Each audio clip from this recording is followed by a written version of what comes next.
एक नवरात्रे में जो पंचमी तिथि होती है,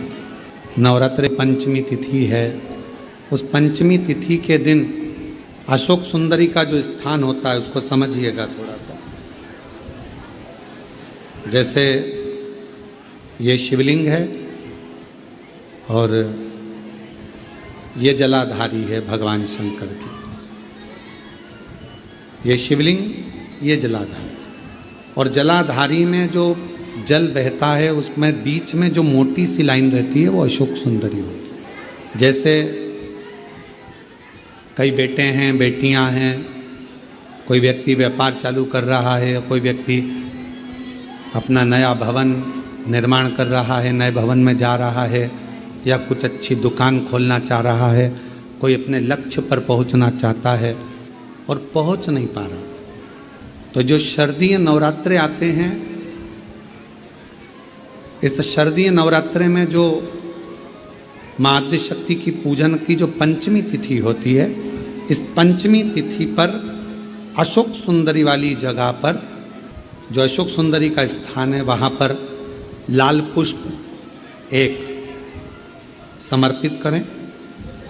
जो जलाधारी है, माँ पार्वती, जगत जननी, जगदम्बा, अम्बा, भवानी मैया दुर्गा का हस्त कमल, इस पर 7 जगह पर कहीं पर भी लाल चंदन की बिंदी 7 स्थान पर कहीं पर भी रखी, और 1 लोटा जल शिव जी को पंचमी के दिन, नवरात्रे की, शारदीय नवरात्रे की पंचमी के दिन कामना करते हुए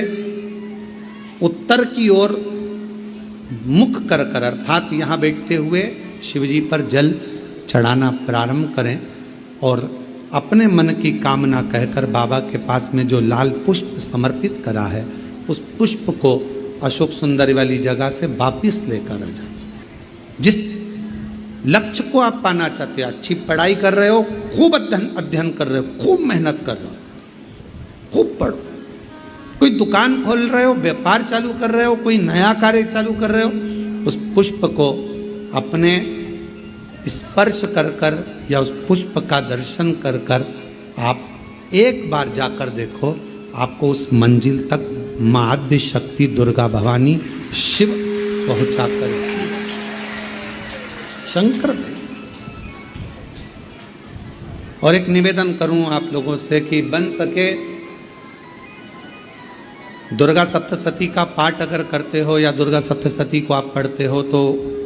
हिंदी का उसमें नीचे लेख आते रहते हैं, बहुत सारे वर्णन आते हैं, उसका भी पढ़ेंगे तो उसमें बहुत सारी बातें आपको बहुत अच्छी अच्छी देवी भागवत में, दुर्गा सप्तशती में, इनमें बहुत सुंदर सुंदर कल्याण का, यदि गीता प्रेस गोरखपुर से जो कल्याण निकलती है उस कल्याण का यदि देवी अंक अगर आप पढ़ेंगे माता दुर्गा भवानी पर, बड़ा सुंदर, उसमें भी बहुत सी चीज़ें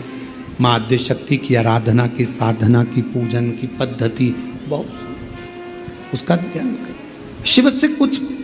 अगर भगवान शंकर की हम आराधना कर रहे हैं, भगवान शंकर से अगर हम कुछ पाना चाह रहे हैं तो भगवान शिव की सबसे पहले उससे साधना करो, शिव को पहले अपना बनाओ।